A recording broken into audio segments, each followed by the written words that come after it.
Fala, gente, tudo bem? Professor Erlandson. Vamos mais a uma aula? Dessa vez, aula de legislação, Código de Trânsito Brasileiro. Vou trazer algumas dicas para você. Antes disso, peço que você compartilhe, que você comente e que você curta o nosso canal. Assim vai nos ajudar a chegarmos a mais pessoas. Beleza? Vamos ao que interessa? Preste atenção nas dicas, hein? Vamos lá! Vamos lá, gente, a segunda parte de sinalização. Agora falando de sinalização vertical de indicação. Placas de indicação posicionam o condutor ao longo do seu deslocamento ou com relação à distância ou ainda aos locais de destino e podem ser placas de identificação de rodovias e estradas, como aí está, MG, Minas Gerais, BR-116, placas de identificação de município, Florianópolis, Fortaleza, que mais? Maracanaú, Rio de Janeiro, São Paulo e assim sucessivamente, placas de identificação de região de interesse, Tráfego e Logradouro, Moema, Zona Sul de São Paulo. Moema é um bairro, Zona Sul de São Paulo, ou pode ser aplicado a qualquer bairro e zona, quando o teu estado, a tua capital é dividida por zonas, Zona Sul, Zona Norte, Zona Leste, Zona Oeste, certo? Placas de identificação nominal de pontes, viadutos, túneis e passarelas, pontes sobre o rio fulano de tal, como está aí, Rio São Francisco, e a extensão da ponte, que é 450 metros. Placas de identificação quilométrica. Ao longo da extensão da rodovia, você vai ter lá as placas marcando a quilometragem. Também pode ser conhecida como marco quilométrico, que você vai tendo noção, vai pedir ajuda, vai pedir auxílio, socorro. Estou entre o quilômetro tal ao quilômetro tal. Serve como uma referência. Placa de identificação de limite de municípios, que é a divisa de município, divisas de estado, fronteiras, no caso, quando se trata Brasil e outro país, e perímetro urbano. E placas de pedágio quando o teu estado, no nosso caso aqui no Ceará, nós não temos praça de pedágio, eu ia falar de estágio, de pedágio, nós não temos, mas São Paulo tem, Rio tem, o sul do país tem, no centro-oeste tem, então, no teu estado, tendo via pedagiada, você vai ter o que se chama-se de praça de pedágio, que é aquela área bem larga, extremamente sinalizada, onde vai ter várias, aqui no Ceará nós chamamos de cancelas, né? Tem lá o braço eletrônico que vai ser controlado. Quando você tem o SIG para, você já tem lá o sensor, no para-brisa, o sensor faz a leitura e já libera, fazendo a cobrança direto lá do teu cartão, né? do teu ticket. Para quem não tem, vai ter que parar e fazer o pagamento para que seja liberado e você siga a sua viagem. Placa de indicação, indicação de destino, orientação de destino, indicam ao condutor a direção que o mesmo deve seguir para atingir determinados lugares, orientando seu percurso e distâncias, vai indicando qual a cidade próxima e a distância que você ainda tem que percorrer para chegar até aquela cidade, até aquele destino, que pode ser placas indicativas de sentido de direção, quando tem as setas indicando direita e esquerda, né?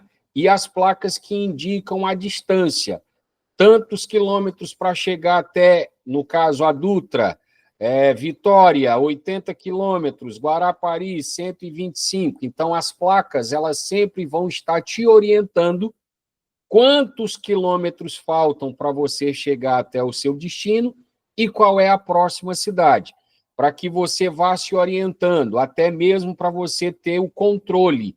Se no meio do caminho você vai ter um posto de combustível para você fazer o abastecimento, se vai ter um ponto de apoio como um restaurante, alguma coisa desse tipo, para você se programar e não ser pego de surpresa.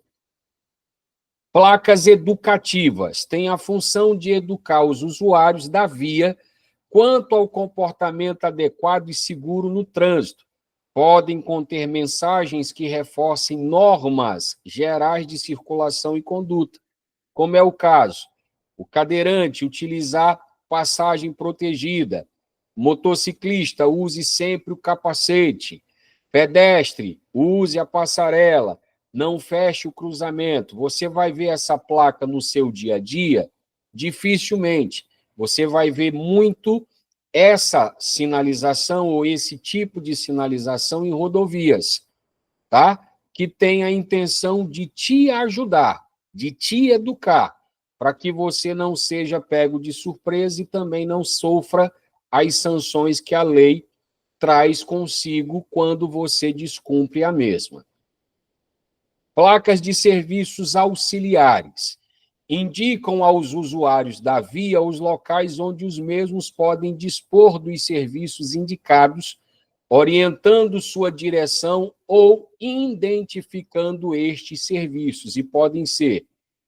Aí eu tenho placas para os condutores e placas para os pedestres, tá? Placas para os condutores. Em uma só placa eu tenho 3 serviços.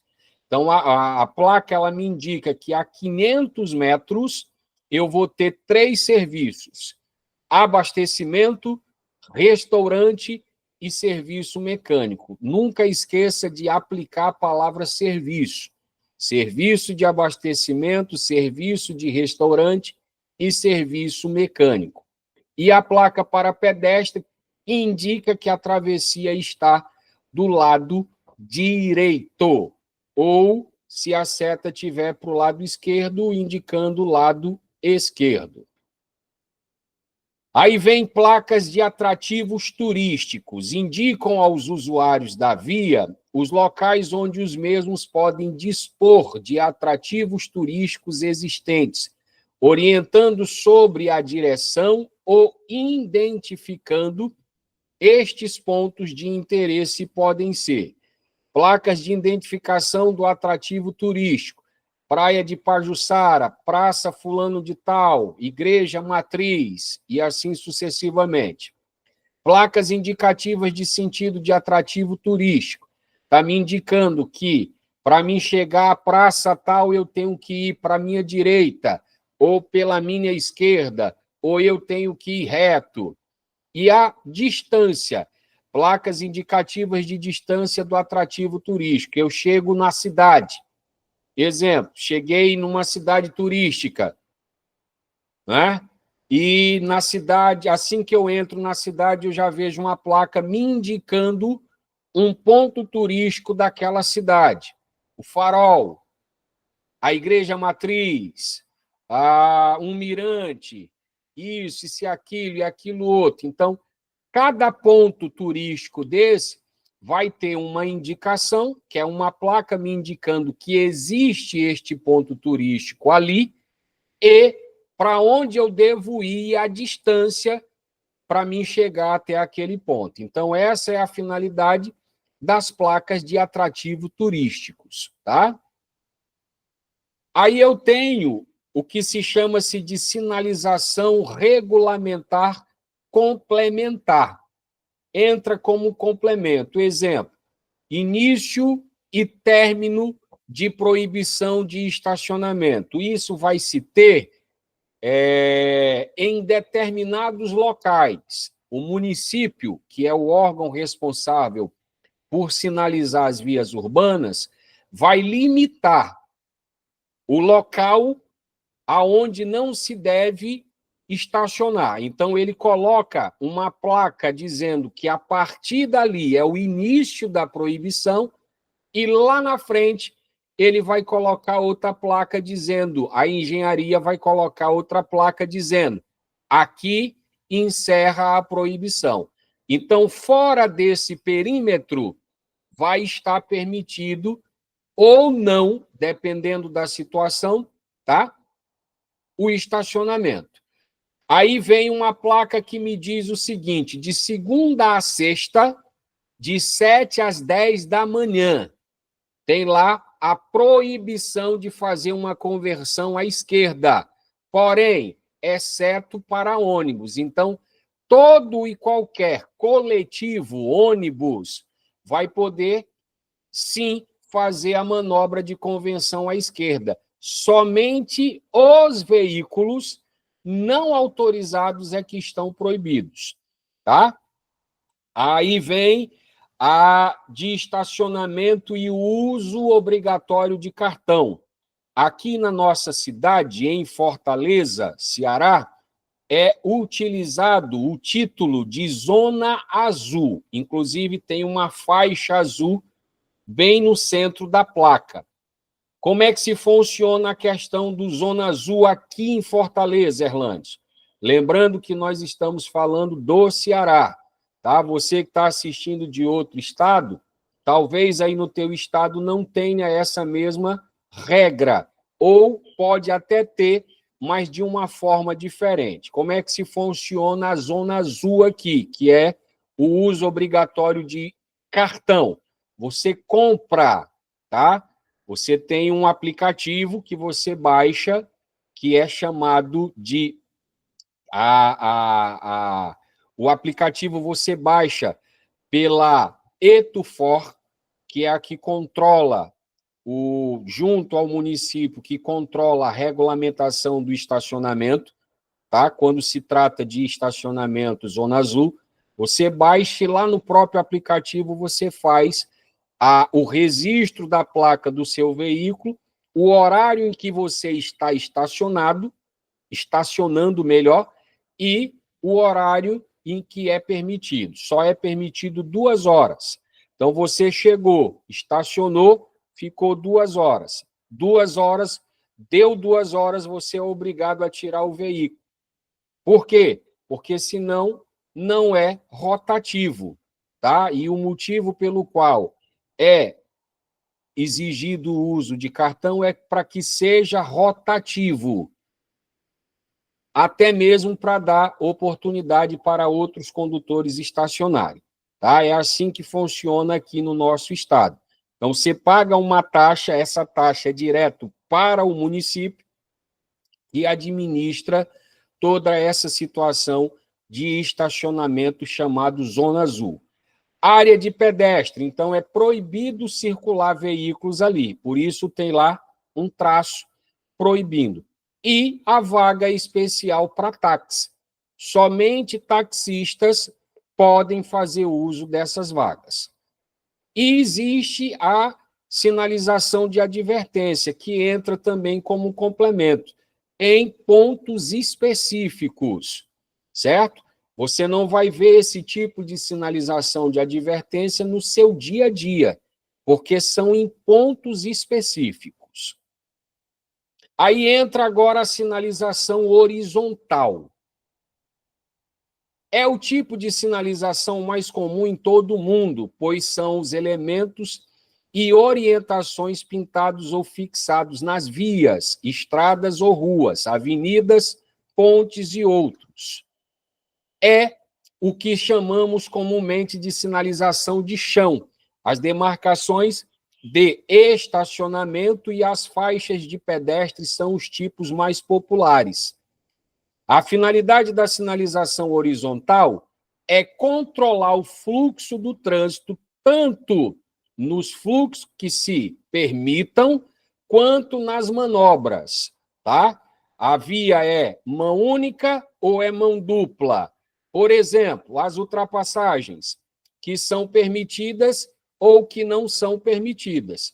Para isso, eu tenho as cores. Amarela significa dizer que é sentido duplo ou sentido oposto. Branco, sentido único. Calma que vocês irão entender já já. Vermelho, utilizado para ciclofaixas, ciclovias, Em hospitais, no caso da entrada da emergência, vai ter uma cruz pintada bem na entrada.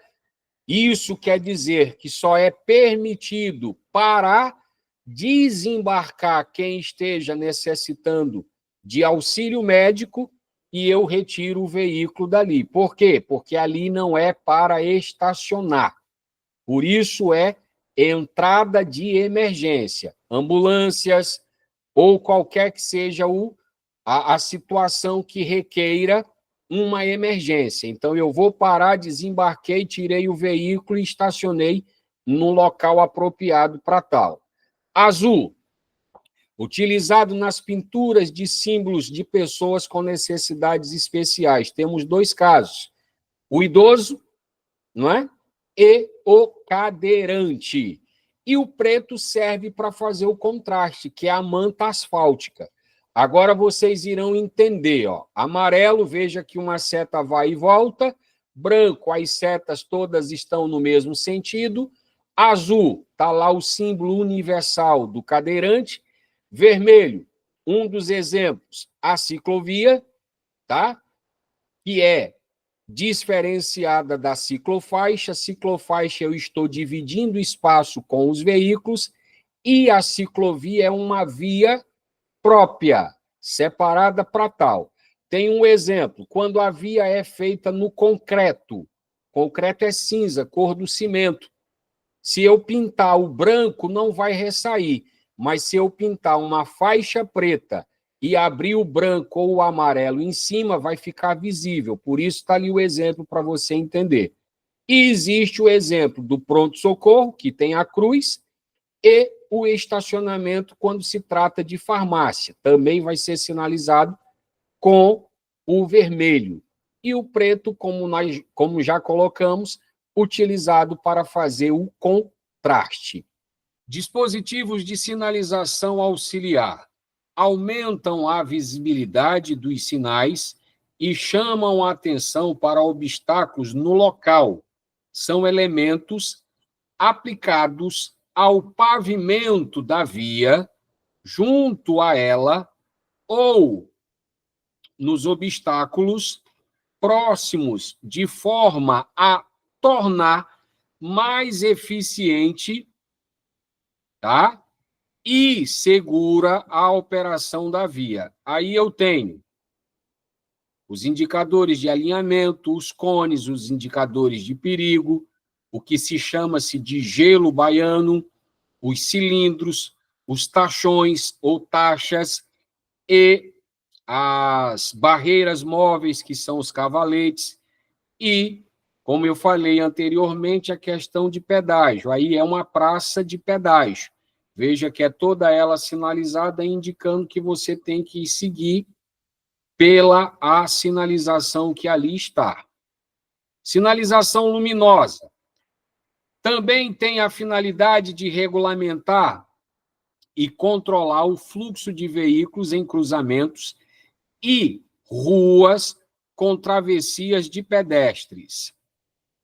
Também existem a sinalização de alerta para entrada e saída de veículos em garagens. Geralmente fica exposto do lado de fora, fazendo aquele tic-tac, né?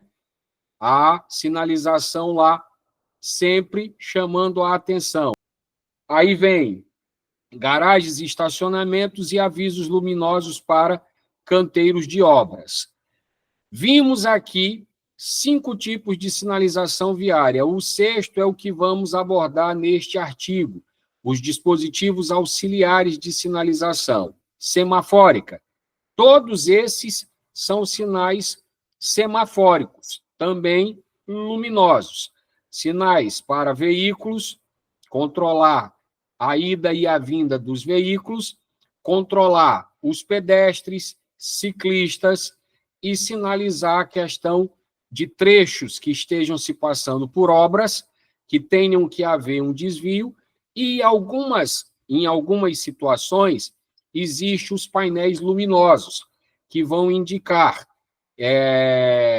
tempo restante, tempo para chegada de tal município a tal município, está tendo engarrafamento, teve um acidente, então o painel luminoso, como está aí em cima do cavalete, né, nessa estrutura metálica, vai lá estar passando as informações necessárias para que você saiba se está livre ou se tem alguma interrupção, se tem alguma intervenção, se tem algum congestionamento que vá fazer com que o seu deslocamento venha demorar um pouco mais. Sinalização gestual é um conjunto de gestos feitos corporalmente por agentes de trânsito em ocasião e lugares onde não há sinalização estática disponível, não tem o sinal, ou queimou, ou quebrou. A sinalização estática não é suficiente para momentos de grande fluxo e em caso de grandes ocorrências onde o agente pode atuar como mediador. Isso acontece muito quando tem um pane no sinal, quando tem um pane lá na questão de energia ou o próprio sinal queimou, deu um problema, né? A questão dos temporais, muita chuva, queimou, deu um curto, alguma coisa desse tipo. O agente de trânsito ele vai se pôr no local e ele vai ser o mediador. Então, ele vai controlar os sentidos, liberando um, proibindo para o outro e assim sucessivamente. Aí vem os gestos do condutor. Se o condutor deu um pane na parte elétrica do veículo e o condutor ele quer sinalizar que vai para a esquerda, ele vai estender o braço esquerdo. Se ele quer dizer que vai para a direita, ele levanta somente o antebraço e está indicando que vai dobrar a sua direita ou fazer uma convenção à direita. E se ele quer diminuir a marcha, indicando para os demais que venham atrás, ele vai gesticular com o braço, levantando, né, o braço, baixando o braço, fazendo esse movimento, e indicando para os demais que pretende fazer uma parada, diminuir a marcha ou uma parada. Já no caso do agente de trânsito, quando a palma da mão dele estiver estendida para ele, como é o caso, ele está mandando você seguir, é uma ordem de seguir. Quando a palma da mão está estendida, veja que é o contrário, ele está te dando uma ordem de parada, tá? E quando o braço estiver nesta posição, ele está pedindo para você diminuir a velocidade. Porque tem algo na frente que precisa você estar com a velocidade reduzida para que haja o controle. Sinalização sonora. Nos momentos em que o agente de trânsito é necessário ele atuar, ou melhor, atuar, não só com a sinalização gestual, mas também com os sinais sonoros usando o apito. Dessa forma, através dos sinais, ele chama a atenção de mais motoristas. Quando você ouve o apito do agente, epa, ele está aqui, cadê ele? Não é? Já cria aquela expectativa para saber aonde está o agente de trânsito. Exatamente para quê? Para que ele chame mais atenção ele consiga, na realidade, atingir mais condutores e chame a atenção de todos que ali estejam envolvidos. Por isso diz, especialmente para quem o agente não está visível, mas você ouviu, você já sabe que tem alguma coisa ali naquele perímetro.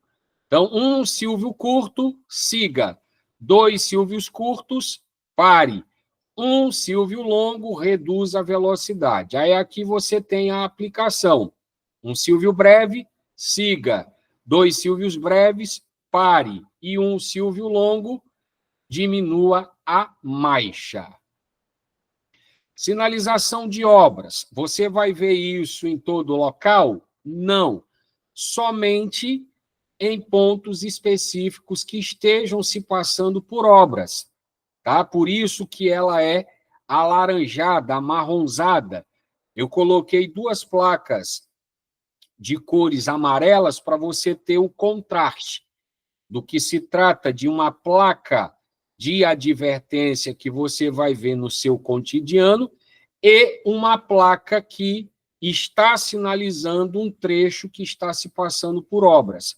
Aí você tem noção da cor e por que aquela placa está sinalizando. Se tem entrada e saída de caminhões, se tem homens trabalhando na pista, ou no bordo da pista, ou no acostamento, e assim sucessivamente. Então, essas placas de obras estarão sempre em pontos específicos que esteja se passando por obras, ou quando a via ainda ela não foi entregue. Foi feita a obra, mas ainda não foi entregue porque tem alguns ajustes. Então, vai ter sempre lá a sinalização de obras.